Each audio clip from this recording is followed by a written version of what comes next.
In 1963, an ordinary schoolteacher in a small American suburb earned about $5,500 a year. With that single salary, he bought a 3-bedroom house, fed a family of 4, owned a car outright, and still managed to put money into a savings account that actually grew. He wasn't rich, he was ordinary, and in the mid-20th century, ordinary was enough. Fast forward to today. Meet his modern equivalent.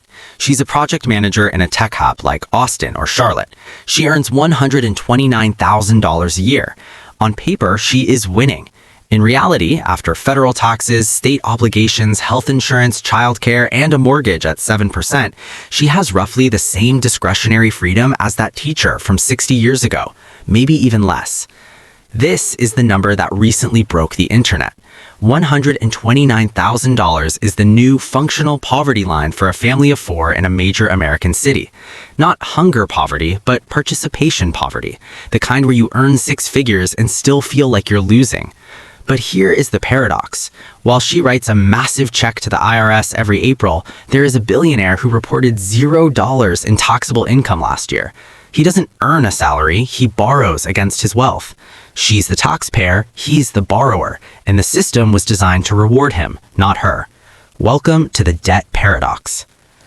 Most financial advice is built on a lie, the idea that the path to wealth is earning more. But income is not wealth. Income is a tax event. Every dollar our project manager earns is taxed the moment it hits her bank account. She is taxed on the act of working. The ultra-wealthy, however, are not taxed on the act of owning. If you own a stock portfolio worth $500 million and it grows by $50 million this year, you owe the government $0 until you sell. And the secret is, the rich never sell. Instead, they use their assets as collateral. This strategy is the holy grail of wealth preservation. First, buy. You acquire assets, real estate, stocks, businesses, and you hold them forever. Second, borrow. Instead of selling stock to buy a lifestyle, you take a loan from a bank using that stock as a guarantee. A loan isn't income, so the IRS can't touch it. You get millions in cash and your tax bill is $0. Third, die. When you pass away, your heirs inherit those assets at a stepped-up basis. The decades of growth are essentially reset to $0 for tax purposes. The wealth transferred, the lifestyle was funded, and the total income tax paid was effectively nothing. So why does $129,000 feel so small? Because of participation costs. To work in 2026, you need a reliable car, high-speed internet, a smartphone, professional certifications, and massive insurance premiums. These aren't luxuries, they are the entry fee to the economy.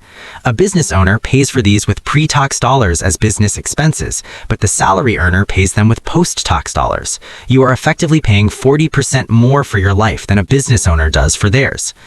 The problem isn't that you aren't working hard enough. The problem is that earning is the most expensive way to get money in the modern world. The system doesn't reward the hustle, it rewards the architecture of ownership. To escape the new poverty, we have to stop thinking about raises and start thinking about assets. Because in the debt paradox, those who work for money are taxed, but those who make money work for them are set free.